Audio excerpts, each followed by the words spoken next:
اور بڑی دل سے میری خواہش تھی دنوں سے کہ آپ سے میری گفتگو ہو۔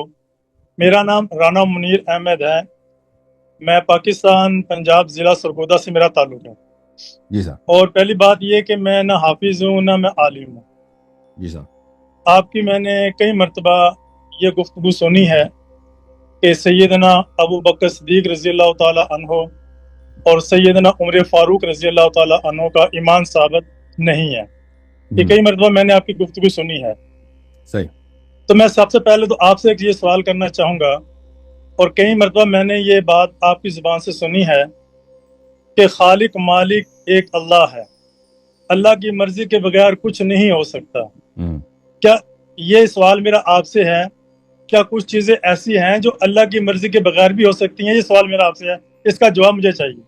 اللہ کے دو مرضی ہیں نا، ایک ہے ارادہ جو اللہ تعالی شریعت میں کیا نا۔ اللہ تعالیٰ نے ارادہ، اس کی مرضی ہے، اس کی رضا یہ ہے کہ سب لوگ ایمان لائیں۔ اللہ کس بات چاہتا ہے ہم سے؟ کہتا ہے کہ آپ سب ایمان لاؤ، سب کوئی جھوٹ نہ بولے، کوئی حرام نہ کہے، کوئی زنا نہ ہو، کوئی گناہ نہ ہو، سب با تقوی ہے، جو اللہ نے ہم سے چاہا ہے۔ یہ جو ارادہ ہے اللہ تعالیٰ کی جانب سے، یہ ایک ارادہ ہے، ٹھیک ہے نا۔ اس میں اللہ تعالیٰ گناہ نہیں چاہتا کہ کوئی گناہ کرے۔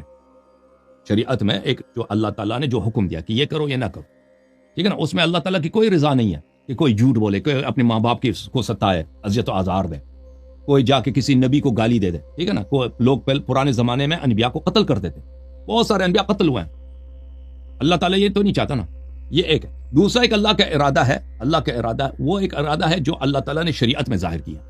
ایک ارادہ اللہ تعالیٰ ہے کہ اللہ تعالیٰ نے خلقت میں ظاہر کیا کہ اللہ نے سب کو اختیار دیے، ٹھیک ہے نا۔ آپ کو اختیار دیے، مجھے بھی اختیار دیے، سب لوگوں کو، کافر کو بھی اختیار دیا۔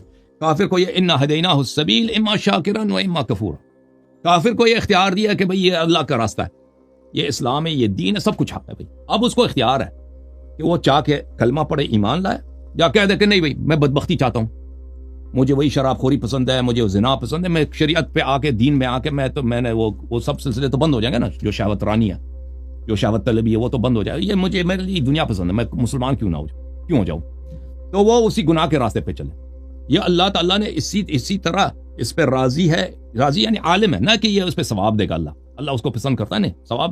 اللہ تعالیٰ نے یہ سسٹم ایسا بنایا کہ اگر کوئی کسی کو قتل کرنا چاہے نا، کیوں اللہ کو پتہ نہیں تھا کہ اللہ یہاں پہ ایک مظلوم قتل ہوگا؟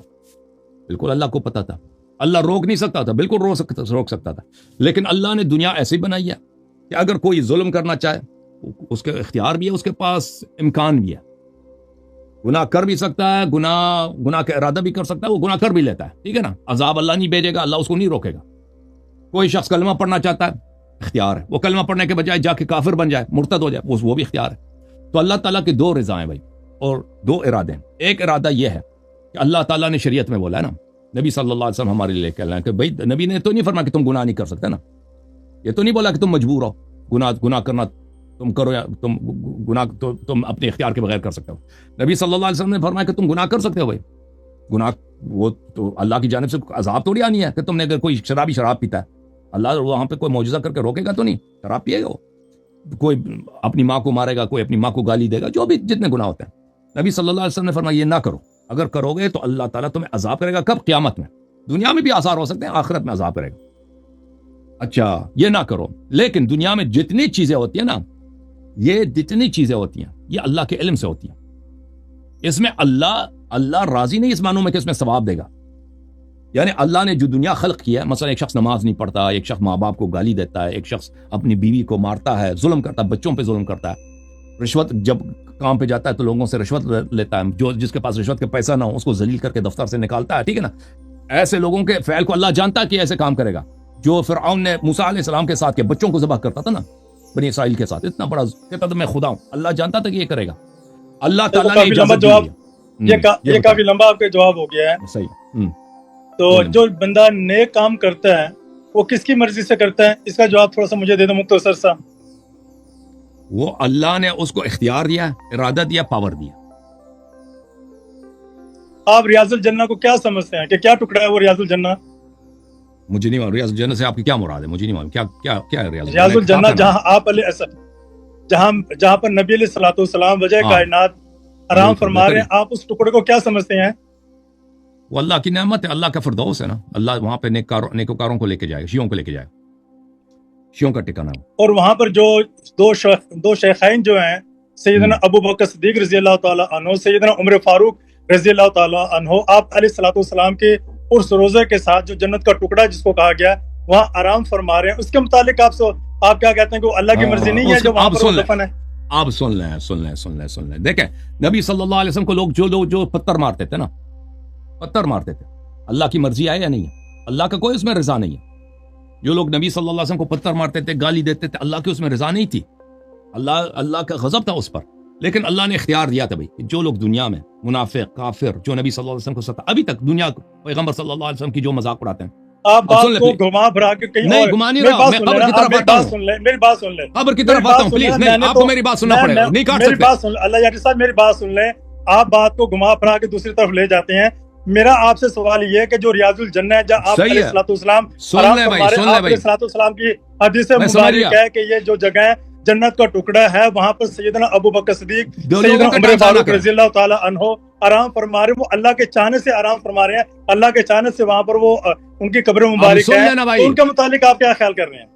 تو اب آپ نے کوئی نئی بات تو نہیں کی نا، دوبارہ سب کا ٹائم ضائع کیا، دوبارہ اپنے سوال کو تکرار کیا۔ اب سن لو نا، میں جواب میں اپنی مرضی سے دوں گا، آپ کی مرضی سے توڑ ہی دوں گا نا۔ اب سن لیں نا، میرا جواب غلط ہوا تو لوگ کیا سمجھ جائیں گے جواب غلط ہے۔ دیکھیں جو لوگ دنیا میں گناہ کرتے ہیں، اس طرح نہیں اللہ کی مرضی اس میں شامل ہے۔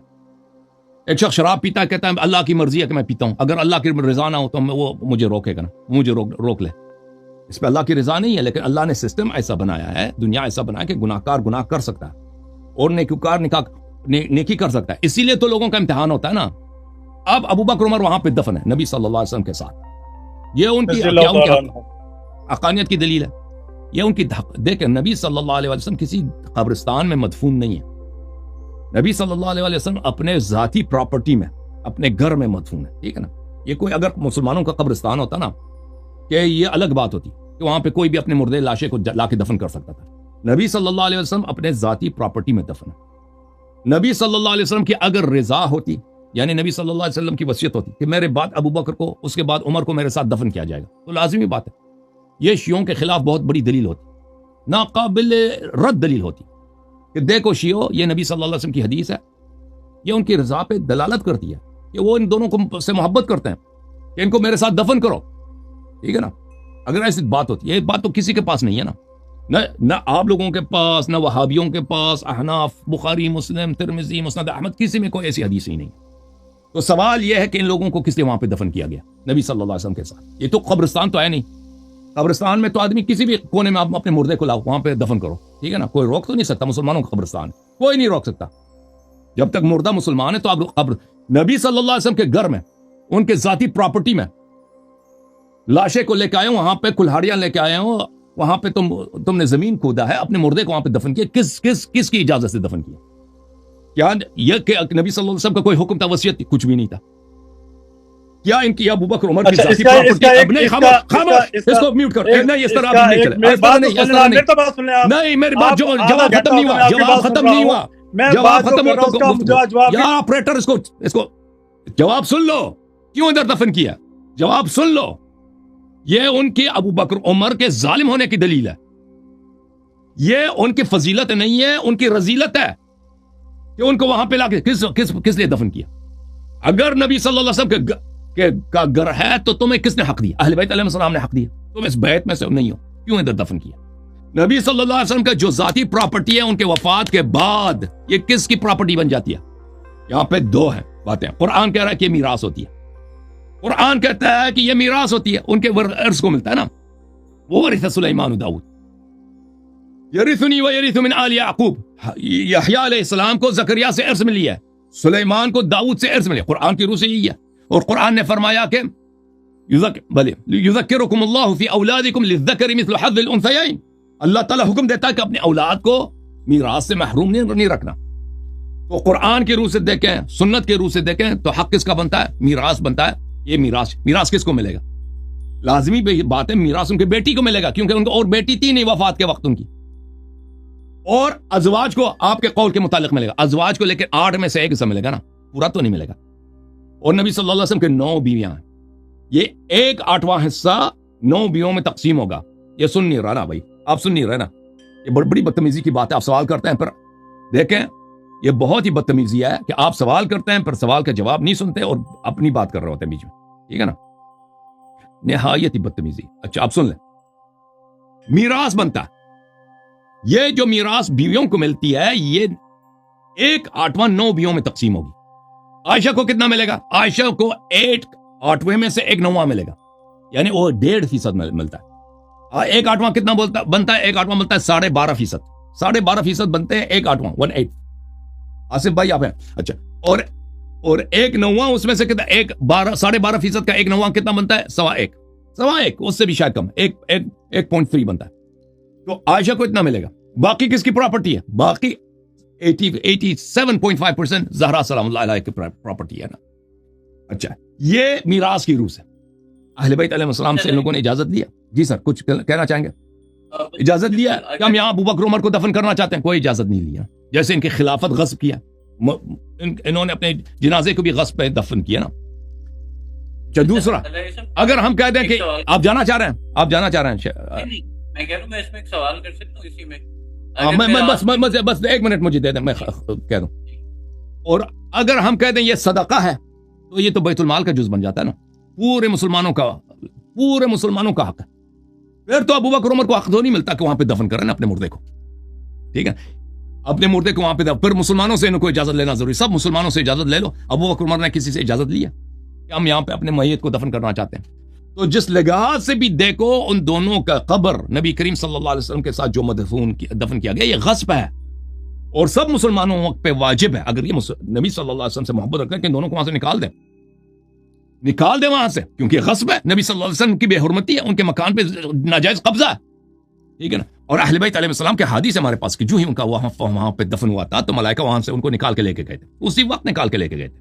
ابو بکر عمر ادھر نہیں ہے, ان کو وادی برہود میں جہنم میں لے کے گئے تھے ملائکہ. یا اہل بیت علیہ السلام کی کئی احادیث ہیں اس مسئلے پر. جی سر بولیں آپ آصف بھائی. بس ایک چیزیں کہ ایک تو قرآن میں تو ویسے یہ امہات المومنین کا ہے کہ وہ جو ان کے حجرے ہیں وہاں تک تنقید کرنے کا تو ذکر بھی آتا ہے کہ اپنے گھروں میں ٹھہری. تو اور دوسری بات یہ ہے کہ اگر وراثت کی روح سے دیکھیں تو بیٹی کا ایک حصہ ہوتا ہے اور بیٹے کے 2 حصے. آپ صلی اللہ علیہ وسلم کے بیٹے زندہ ہوتے تو ان کے 2 حصے ہوتے, اور اگر وراثت کی روح سے دیکھیں تو حضرت زہرا سلام اللہ علیہ کا ایک حصہ بنتا ہے وراثت, جو بھی ان کی جی سر. جی ہاں میں آپ کو بتا دیتا ہوں. جہاں تک قرآن کی روح ہے کہ حجرات کو بیویوں سے نسبت دیا نا, میں پہلے اس کا جواب دے دیتا ہوں, بلکہ پہلے میراث کا میں دے دیتا ہوں نا. اگر بیٹا ہو تو بیٹے, اگر ایک شخص کے ایک بیٹا ہے ایک بیٹی ہے نا, اس کے مثلا 9 لاکھ روپے ہیں, 9 لاکھ روپے, آدمی مر گیا, 9 لاکھ روپے بچ گئے ہیں, اس کے ایک بیٹی اور ایک بیٹا, تو لازمی بات ہے بیٹے کو 6 لاکھ دیں گے, بیٹی کو 3 لاکھ دے گا نا. بیٹے کو 2 حصے, بیٹی کو 1. لیکن اگر کوئی نہیں دنیا میں, اس کی صرف ایک ہی بیٹی ہے, تو بیٹی سب 9 لاکھ بیٹی کو چلے جائیں گے. اگر اس کی بیوی ہے, سارے پیسے بیٹی کو ملے گا سوائے 1/8 بیوی کو دیں گے, باقی جتنے بچ گئے بیٹی کے. اگر اس کی 2 بیویاں اس شخص کے, تو 1/8 جو ہوگا نا اس کے 2 حصے کریں گے. ایک بیوی کو دوسری بیوی کو ایک حصہ دیں گے, باقی جتنا ہے 1/8 کے بعد یعنی 7/8 وہ سب بیٹی کو چلے جائے گا نا. اگر اس کے پاس 3 بیویاں اسی طرح, وہ 1/8 کو تقسیم کریں گے 3 بیویاں. اگر 10 بیویاں, نبی صلی اللہ علیہ وسلم کی 9 بیویاں تھی نا, تو اس میں 1/8 9 میں تقسیم ہوگا. اچھا جو قرآن کی آیت ہے کہ اس میں ازواج سے اضافہ کیا, فرمایا وقرن فی بیوتکن واذکرن ما یتلی فی بیوتکن, کہ تمہارے جو بیوت ہیں تم اس میں رہو, باہر نہ نکلو, یا اس میں جو قرآن کی آیات کی تلاوت کرو. قرآن میں اسی طرح ان بیوت کو نبی صلی اللہ علیہ وسلم سے بھی نسبت دی گئی ہے نا. یا ایھا الذین آمنوا لا تدخلوا بیوت النبی الا ان یؤذن لکم, صلی اللہ علیہ وسلم. بیوت النبی میں کون سے بیوت نبی ہے؟ تو وہی ازواج کی گھروں کی بات ہو رہی ہے نا, کہ وہاں پہ داخل نہ ہونا. اچھا اسی طرح آپ کے جو شوہر کا جو گھر ہوتا ہے نا, اس میں اس کی بیوی رہتی ہے. اچھا جب طلاق دیا جاتا ہے, کہتا ہے طلاق کے فوراً بعد ان کو گھر سے نہ نکالا کرو جب تک عدہ ختم نہ ہو. لا تخرجوہن من بیوتہن, ان کو جب عورت کو طلاق دے دو تو اس کو حق ہے کہ بھئی جب تک عدہ ختم نہ ہو شوہر کے گھر رہے, وہاں سے نہیں نکال سکتا کہ بھئی طلاق ہو گئے چلے جاؤ. نہیں, جب تک عدہ ختم نہ ہو جائے تو اب شوہر کے گھر, وہاں پہ بھی گھر وہ شوہر کا گھر ہے, کہاں کہ بیویوں کا گھر. تو یہ کس مناسبت سے بولا گیا؟ کیونکہ عورت اس میں رہتی ہے نا.